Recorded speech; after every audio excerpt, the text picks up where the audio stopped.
안녕하세요. 파산관제인 홍해필 변호사입니다. 이번 시간에는 제가 이제 얼마 전까지 이제 개인회생 중앙법원 책을 쭉 한번 읽었는데 그거는 이제 복습하는 차원에서 좀 더 썸머리가 돼 있고 압축되어 있는 좋은 책이 있습니다. 뭐냐면 2015년도 법원도서관에서 나온 회생위원 직무편람이 있습니다. 그것도 이제 아주 액기 쓰고 주로 이제 회생위원들이 많이 이용하시는 것 같은데 이 책도 아주 좋은 책입니다. 실무상. 그래서 이걸 한번 이제 쭉 한번 복습하는 차원에서 보고 있습니다. 보는 대로 보면서 제가 이제 기존에 회생 미처 교과서를 읽을 때 파묻혀갖고 간과하고 있었던 거라 아니면 좀 뭐 혹시 혹은 또 잘못 알고 있었던 거 혹은 잊고 있었던 거 중요한데 그런 걸 한번 이렇게 메모를 해봤습니다.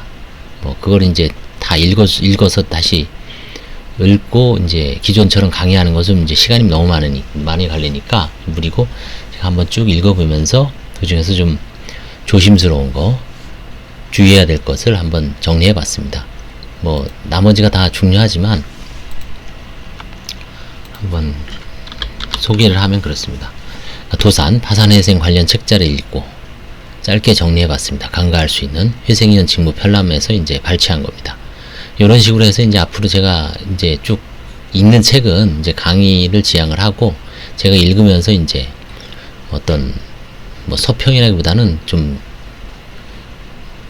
일반인들이나 아니면 이제 회생, 개인 파산, 도산 관련해서 좀 잊지 말아야 할 것을 이런 식으로 한번 짧게 정리해서 메모해서 이거를 한번 동영상으로 올리는 그것도 나름대로 의미는 있을 것 같습니다. 뭐 어떤 거든 제가 또 잘못 알고 있는 상담을 하다가 뭐 찾아보니까 약간 좀 제가 잘못 알고 있는 것도 있더라고요. 그래서 그런 걸 한번 교정하는 차원에서 의미가 있을 것 같습니다. 이번엔 이제 첫 시간으로 회생위원 직무 편람을 한번 읽어봤습니다. 2015년판 법원도서관에서 발행한 겁니다. 이거는 당연히 조문에 있는 건데 개인회생 절차가 개시되면 회생 절차, 파산 절차는 중지된다. 이거는 이제 개인회생 절차와 회생 절차의 관계에서 써놓은 건데 파산 절차는 거기 책에는 없습니다만 법조문에는 있죠. 그래서 개인회생 절차가 회생 절차와 파산 절차보다 우선한다는 것을 채무자회생법이 이렇게 천명하고 있습니다. 채무자회생법 직접 조문을 찾아보시면 제600조 제1항 제1호에 다음 경우 개인회생 개시되면 다음 절차는 중지된다. 하고 1호에 회생 절차, 파산 절차가 있습니다. 그래서 개인회생 절차가 개시되면 회생 절차, 파산 절차는 중지된다. 이거는 이제 잘 알아두시기 바랍니다. 개인회생 절차가 가장 우선시 된다는 거. 그 다음에 개인회생은 파산 절차와 달리 개시 결정이 내려져도 채무자가 여전히 재산을 관리 처분할 권한이 있으므로 소송 절차의 중단이나 수개의 문제는 없다. 그렇죠? 이 파산에서는 관리 처분권이 파산관제인한테 넘어가죠. 그렇기 때문에 모든 소송은 그러니까 특히 파산 재단에 관한 소송, 개인 재단에 관한 파산 재단 채권에 관한 소송은 중단돼서 관제인이 수개를 하고 파산 채권에 관한 소송은 이제 그 채권 조사 절차에 따라서 뭐 일부는 수개하고 일부는 이제 철회시키는 방향으로 하고 있죠. 개인회생은 여전히 이것도 이제 보니까 조문을 찾아보니까 있어요. 채무자회생법 제580조 제2항에 채무자가 관리처분권을 갖는다라고 명시적으로 박혀 있습니다. 이것도 그러니까 이제 개인회생은 파산 절차와 달리 개시 결정이 내려져도 채무자가 여전히 재산을 관리 처분할 권한이 있으므로 소송 절차의 중단이나 수개의 문제는 없다. 이 부분을 유념해 주시기 바랍니다. 그 다음에 이것도 아주 중요한 내용 같아요. 책임질 수 없는 사유로 인하여 개인회생 채권자 목록에 누락하거나 잘못 기재한 사항을 발견한 때에는 개시결정 후라도 변제계획 인가결정이 있기 전까지는 법원이 허가를 받아 목록에 기재된 사항을 수정할 수 있다. 이건 채무자회생규칙 81조 제1항에 규정되어 있습니다. 법에는 없습니다. 이게. 그래서 이것도 이제 잘못 몰랐던 거죠. 사실은 12쪽에 이게 채무자회생규칙에 박혀 있습니다. 저희가 이제 법까지는 좀 찾아봐도 규칙은 잘 안 찾아보죠. 그냥 이렇게 눈대중으로 가로 열고 이런 게 있구나 하고 이제 쑥 넘어가는데 그러다 보면 이제 법에 친숙하지 않으면 이게 이제 법에 있는 줄 알거나 아니면 법에 이게 왜 없지 하면서 의아할 수가 있죠. 그래서 이걸 보니까 책에 보니까 채무자회생규칙 81조 제1항에 박혀 있습니다. 다시 한번 읽어보면 책임질 수 없는 사유로 인하여 개인회생 채권자 목록에 누락하거나 잘못 기재한 사항을 발견한 때에는 개시결정 후라도 변제계획 인가결정이 있기 전까지는 법원의 허가를 받아 목록에 기재된 사항을 수정할 수 있다. 채무자회생규칙 81조 제1항 12쪽에 박혀 있습니다. 법이 아니라 규칙에 있음을 주의하라는 말입니다. 그 다음에 개인회생에서 최저 변제액의 기준은 현재 가치 기준 금액이다. 13조. 이건 당연한 건데, 이제, 인가 결정일 기준으로 3천만원을 초과하지, 변제액 기준으로 3천만원을 초과하지 않은 범위 내에서 5천만원 미만은 5%, 5천만원 초과는 3% 플러스 100만원. 그래서 5천만원일 때는 535 플러스 250, 동일이죠. 5천만원, 만약에 6천만원이면 어떻습니까? 6천만원이면 6, 3, 18, 180. 플러스 100, 280이죠. 5천만원일 땐 250. 7천만원일 때는 7, 3, 21, 2100 플러스 210 플러스 100, 310만원이죠. 이 최저 변제금은 인가의 결정의 기준으로 현재 가치를 기준으로 금액으로 하는데, 최소한 그 정도 금액이 나오는 변제 계획안을 짜야지 인가가 된다는 그 최저 변제 금액 기준을 법에 정해놓고 있습니다. 그래서 그 공식은 5천만원 미만은 5%고요. 5천만원 초과는 3% 플러스 100만원입니다. 그 다음에 개인회생에서 이게 또 이제 뭐 한 달이냐 세 달이냐 뭐 근데 이제 이 직무 편람에는 2개월 내에 서류를 요청하도록 이제 명시적으로 나와 있더라고요. 19조. 저도 이제 파산관제 업무를 하면서 저희들도 이제 이렇게 서류를 보면 파산 신청하고 선고 사이에 그 간극이 좀 있죠. 서울 같은 경우를 해도 2달에서 4달 사이니까 그나마 뭐 신청일 때부터 선고시까지 한 길어야 4달입니다. 그럼 이제 신청이 만약에 6월이면 선고는 10월이라는 얘기거든요. 그럼 이제 6월에 신청을 할 때 그 서류를 반드시 6월 달에 내는 건 아니죠. 준비를 하잖아요. 그렇죠? 어떤 경우는 그 전에 낸 거를 기준으로 훨씬 전, 그러니까 막 개인 6월 달에 한 거를 해를 넘겨서 내는 경우도 있죠. 그래서 이제 그런 경우를 보면 언제부터 파산을 준비했는지 이런 걸 좀 짐작을 할 수 있죠. 그 서류 발급, 모든 서류에는 그 발행 일자가 나오죠. 그런 걸 보고 아, 이 채무자가 언제부터 파산을 염두에 두고 그때 이제 혹시 대출을 받거나 이런 거에는 면책불허가사유에 해당되는지 않는지, 혹시 그때 그 기준으로 뭔가 편파 변제가 일어나지 않는지 이런 거를 이제 따질 수가 있죠. 그래서 이제 개인회생에서는 이 직무 편람에는 엄격하게 2개월 내에 서류를 요청하고 있습니다. 그거는 이제 신청을 기준으로 겠죠. 근데 파산에서는 뭐 이렇게 엄격하게 요구하는 것 같지는 않아요. 다만 이제 수원 같은 경우에는 저희가 신청을 해보면 신청부터 선고시까지 한 1년 걸리죠. 요즘은 짧아진다고 얘기는 합니다만 점점 단축은 되고 있지만 아직도 인천에서 보니까 작년 8월에 낸 건가 10월인가 8월에 낸 게 이번에 이제 예납 명령이 나왔어요. 곧 아직 선고도 안 됐죠. 8월이면 9, 10, 11, 12, 1, 2 예납 명령만 30만원 나와서 다행입니다만 6개월 걸렸어요. 그러면 이제 예납을 이제 했습니다. 예납을 2월달에 명절 지나고 하면 3월 정도에 선고하면 선고까지 딱 7개월 걸리죠. 얼마 전에 저도 이제 부천에 있는 분 한 2년 1년 됐나 아시는 분 그 친인척을 도와주렸는데 그때도 선고가 한 8개월 정도 걸리더라고요. 인천도. 그나마 수원보다는 좀 빠른 것 같고요. 의정부도 좀 뭐 시간이 오래 걸리죠. 그랬을 때 이제 서류를 다시 내야 됩니다. 수원 같은 경우는 아예 처음부터. 그 사이에 혹시 무슨 상속이 있을 수도 있고, 그 다음에 주소가 변경될 수도 있고, 재산이 또 처분이 될 수도 있죠. 경매로 처분할 수도 있고, 임의 처분할 수도 있고, 여러 가지 시간이 오래 걸리면 변수가 있죠. 직장도 바뀔 수 있고. 그래서 이제 수원 할 때는 좀 서류를 처음에는 일부러 간소하게 내죠. 어차피 나중에 한 번에 고생하자. 지금 열심히 해서 서류를 한 40까지 냅니다. 수원은. 한 엄밀하게 얘기하면 한 30에서 40 종류인데 그거를 다 내려고 그러면 되게 힘들죠. 부모, 배우자까지 다 내야 되니까. 그래서 그거를 좀 줄여서 처음에는 그냥 채무자 위주로 딱 내고 파산 선고 내고 관제인 딱 선임되면 그때부터 이제 열심히 발에 땀나도록 부배자, 부모, 배우자, 자녀까지 이제 뭐 세목별 과세증명서, 지적전산 자료 조회, 그 다음에 뭐 출입국 사실 여러 가지 이제 수원 법원에서 관제인들이 요구하는 서류를 목록에 따라서 쭉 냅니다. 그러면 이제 어느 정도 넘어가는 경우도 있죠.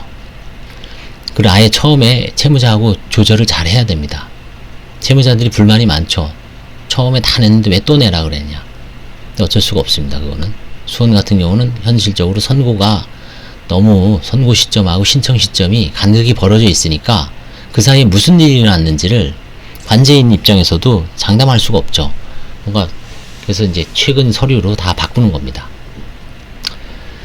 그 다음에 이제 이런 거는 저도 처음 아는데 1년 이내에 발생한 채무가 과다한 경우 금지명령을 보유할 것인지 검토를 한다고 합니다.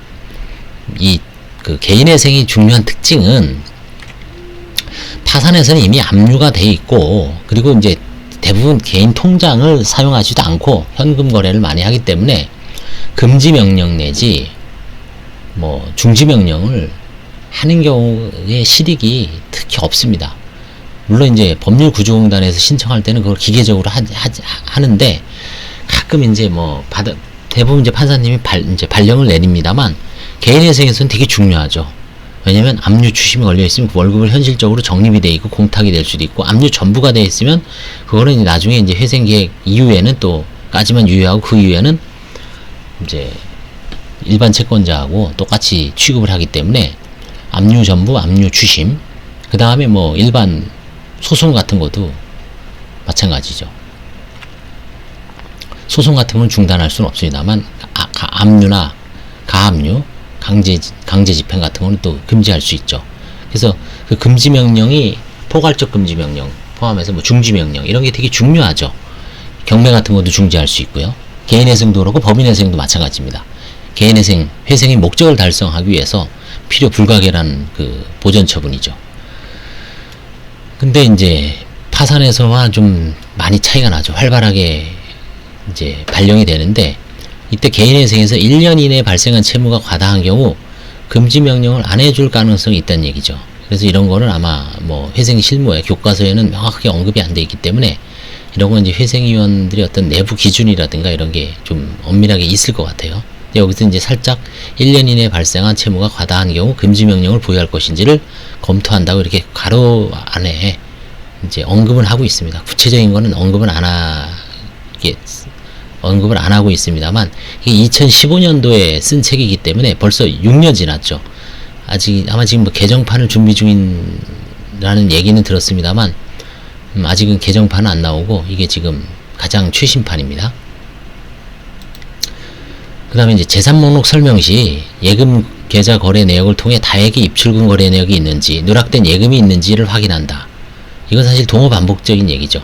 채무자가 낸 예금 계좌 거래 내역이 다 갖고 오는 건지 일부 누락했는지 중요 거래 수단을 뺐는지 이걸 알 수 있는 방법은 없죠. 그럼 결국은 구체적인 방법은 여기 설명이 안 돼 있는데 뭐 늘 강조하지만 페이인포 사이트에 들어가서 금융결제원에서 채무자한테 활동 비활동 계좌 이거 다 뽑아오라 그러면 거짓말하고 있는지 누락했는지 이걸 알 수가 있죠. 어느 정도. 뭐 개인회생 같은 경우에는 사실은 계좌 같은 거를 뭐 누락하는 경우보다는 급여를 속이는 경우가 좀 있는 것 같죠. 업주와의 뭐 통모 하에 아니면 뭐 양해 하에 하는지 몰라도 그런 경우가 있는데 여기서는 이제 이런 걸 발견할 땐 페인포 금융결제원 계좌 정보 그걸 요청하면 제1금융권, 제2금융권 그 다음에 뭐 자동이체 내역 이런 것도 아마 회생위원이 사실은 발견한 거를 또 이제 노하우로 저희도 이제 써먹고 있는 거죠. 그 회생위원 직무표라면은 이런 거는 명확하게 언급은 안 돼 있습니다. 그냥 재산 목록 설명 시 예금 계좌 거래 내역을 통해 다액의 입출금 거래 내역이 있는지 이거는 확인할 수 있죠. 근데 누락된 예금이 있는지 확인 이거 어떻게 합니까? 뭐가 대상이 있어야 되겠죠, 그렇죠? 그래서 그 총괄 집계표가 이제 페인포 사이트라는 거 그걸 그건 뭐 당연히 이제 제 유튜브를 보신 분들은 대부분 알고, 일부 파산 채무자들은 지금 들어올 때 아예 이 페인포를 자기 어떤 의심받기 싫어서 이걸 아예 내시는 분도 있어요. 그 정도로 이제 지금은 일반화돼서 뭐 유튜브에도 많이 소개가 돼 있기 때문에 뭐 당연히 이제 일부 대리인들도 이용할 수가 있는 거죠. 나 이거 까봐라. 털어서 아무것도 없다. 그렇죠? 딱 자신 있게 낼 수 있는 거죠. 관제인 입장에서도 뭐 더 이상 거기에 신경 안 쓰고 그 계좌만 열심히 이제 들여다보면 되죠. 그 다음에 이제 임대차 계약서 사본을 통해 임차 보증금 확인. 이건 뭐 당연한 얘기죠. 임대차 계약서 사본을 통해 임대차 보증금을 확인하는데 그 임대차 보증금이 임대차 계약서 가라인지 아니면 변동된 건지 직전에. 그래서 변동 누락 시 구체적인 조사 방법은 이제 직무편람에 안 나오지만 이때는 이제 관제인들이 뭐 많이 쓰는 임대차 확정일자 신청서를 채무자 내지 그 배우자 임차인한테 발급 요청을 하든지 아니면 여의치 않으면 사실조회까지 할 수가 있죠. 동사무소나 구청. 그러면 이제 다 전산화가 돼 있어서 임대차 확정일자 신청서에 뭐 때로는 채권자가 이해관계인으로서 발급받을 수도 있습니다. 2012년 이후에 전산화된 자료가 대부분이기 때문에 임대인, 임차인, 계약기간, 임대차 보증금 이게 아주 실명으로 정확하게 나와 있습니다. 요즘은 임대차도 사실 이제 거의 실명제가 등록제가 뭐 불완전하지만 아직은 등기부만큼 완벽하진 않더라도 이제 사실은 거의 등록돼 있다, 등기 등록돼 있다라고 보면은 뭐 맞을 것 같아요. 사실 옛날에는 그게 등기 등록되는 게 이제 우리가 부동산하고 자동차만 생각했는데 저는 이제 임대차도 사실은 등록됐다라고 진짜 단언할 수 있을 정도로 거의 뭐 임대차에 대해서는 엄청 강화가 됐죠. 그러니까 이제 근데 다만 개인 파산에서 이제 임대차 보증금은 이제 뭔가 좀 누락을 하거나 이 편파 좀 빼돌리고 하는 게 좀 힘들어지죠. 점점 지금. 왜냐면 전월세가, 다만 이제 앞으로는 또 상속재산 파산에서는 이게 또 관건이 있습니다. 왜냐면 돌아가신 분이 뭐 노숙자가 아닌 한 SH공사나 LH공사 본인 부담금도 갖고 있죠. 그게 압류 금지 재산이냐 면제 재산이냐가 적용되는지가 지금 아직 다수설이 적용 안 된다는 설이 통설이기 때문에 상속재산 파산에서는 그게 다 관제인한테 환가 대상이 될 수 있죠. 1000만원이든 1500이든. 그래서 상속재산 파산에서는 상당히 여전히 임대차 확정일자 신청서가 상당히 어떤 강력한 기능을 가질 수가 있습니다. 그래서 거기서 이제 뭐 망인의 배우자나 사실혼 배우자가 같이 살고 있을 때 과연 그게 이제 이쪽으로 임대차 보호법상에 승계되느냐 아니면 상속되느냐. 승계면 상속재산에서 제외되죠. 아니면 공동상속이냐. 그런 어떤 처리에 따라서 이제 운명이 갈리겠지만 원칙적으로는 압류금지 및 면제재산 범위에 면제재산 제도가 없죠. 상속재산 파산에선. 그럴 때는 여전히 이 생전 파산, 생전 채무자의 파산에서는 임대차 보증금이 이제 뭐 제가 예전에 유튜브에서도 뭐 썼죠. 임대차 보증금 환가는 점점 사라질 것이다. 왜냐하면 우리나라는 지금 이제 순수한 전세 제도는 소멸돼 있고 오히려 전월세 제도 전월세 제도로 가고 있고, 4인 간의 거래에서 그 다음에 오히려 SH공사나 LH공사 이 공적 그 임대차 임대기관에서는 한국주택금융공사도 마찬가지죠. 이 대출을 통해서 본인 부담금을 3%에서 5%만 받고 그 목돈을 대출을 통해서 보증금을 보호하죠. 그렇기 때문에 그런 사람들은 오히려 보증금이 3%에서 5% 아주 소액이죠. 그 다음에 이제 중간에 그 차상위 계층이나 그 일반 서민들은 보증금이 서울에서 5천 넘는 경우는 있을 수는 있지만 이제는 전월세로 다 변동이 되고, 이제 경기 지역은 또 마찬가지죠. 다 이제 전월세로 넘어가는 추세이기 때문에 향후 임대차 계약서는 이제 그 임대차 보증금을 환가하는 경우는 생전 파산, 채무자 파산에서는 드물지만 상속 파산에서는 이제 뜨거운 감자로 부상할 것 같습니다. 그래서 이제 이런 식으로 해서 이제 제가 회생유연 업무 편람을 한번 오늘 첫 시간으로 이런 식으로 해서 이제 중간중간 시간 날 때마다 간단하게 메모를 해서 뭐 기존의 어떤 제도와 관련된 복습도 하고 또 파산과 관련된 부분도 한번 언급을 하고 이렇게 해서 공부를 하면은 조금 아마 이제 입체적으로 다가올 것 같습니다. 그래서 이렇게 보고 이제 개인회생은 예전에 한번 쭉 책을 저도 읽으면서 공부를 했지만 뭐 이해가 되는 것도 있고 안 되는 것도 있지만 이번에 이제 회생위원 그 직무 편람을 쭉 보면서 다시 한번 보면서 이제 이건 명확하게 이건 아주 압축적으로 엑기스이기 때문에 뭐 버릴 게 없죠. 이 교과서는 사실 이제 법원 판사님이 쓰시다 보니까 판사 입장에서 알아야 될 거, 법원 실무관, 회생위원 모든 사람들이 다 어떤 기준서가 되기 때문에 모든 내용을 다 썼죠. 근데 이 회생위원은 이제 조사하는 입장, 그 다음에 변제 계획을 이제 지도, 감독하는 입장에서 법원이 명을 받아서 하기 때문에 상당히 어떤 압축된 엑기스적인 내용만 기술을 해갖고 오히려 정확하게 그 분야에 있는 거를 보고 나중에 이거를 이제 교과서는 참고하는 방향으로 공부하면은 좋을 것 같습니다. 예, 감사합니다.